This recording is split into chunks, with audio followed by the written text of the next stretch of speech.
What's going on, folks? Ted from Immersion here. Yeah, my voice is screwed up. I lost it over the weekend, kids' birthday parties and whatnot, so still recovering. So I'll keep this video quick, but the news never sleeps, and realistically, neither do I. I have some possible Dark Sun confirmation. I don't know.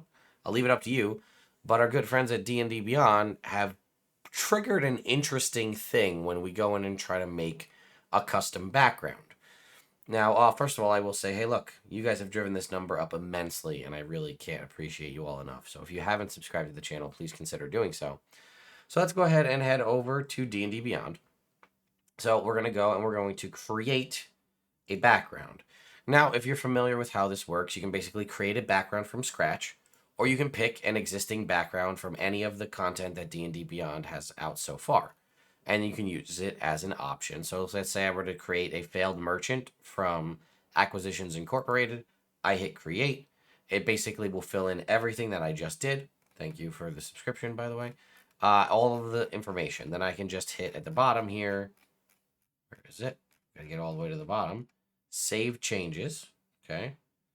Then if I were to go to collections and browse my homebrew creations, you'll see here, if I were to go to wherever you see copy, it'll be the third page.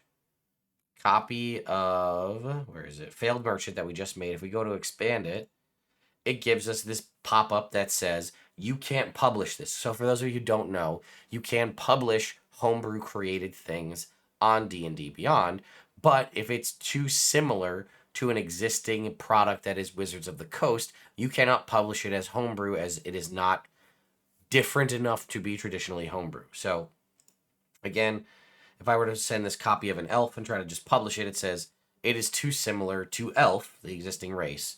Same thing. Well, this copper dragon is different, but either way. So copy of failed merchant says it is too similar to failed merchant to share with the community. That makes perfect sense, right? Why else would that? I mean, I literally just copied failed merchant. Now let me show you if we were to go here and do a little bit something different.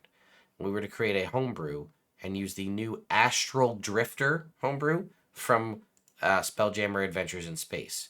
We create our copy of the Astral Drifter. We come down, we save our changes. Then we go to our homebrew creations. We go to the third page. We go down to copy of Astral Drifter. Take a look at that. Copy of Astral Drifter is currently too similar to a Thasian Doom Trader to share with the community. Now, if we click a Thasian Doom Trader, it takes us to a 404 error page. But for those of you who don't know, Athasia, or the land of Athos, which is what an Athasian is. So if we were to type in Athos here, Athos, well, we should probably do D&D Athos. That's probably a little more useful here. D&D Athos. Athos is the world of Dark Sun.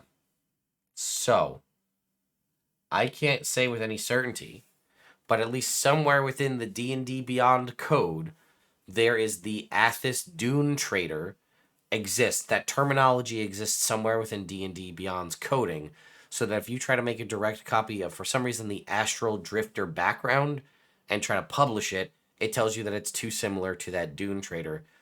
So again, large grain of salt, who knows? But they're at least possibly contemplating Dark Sun as it exists.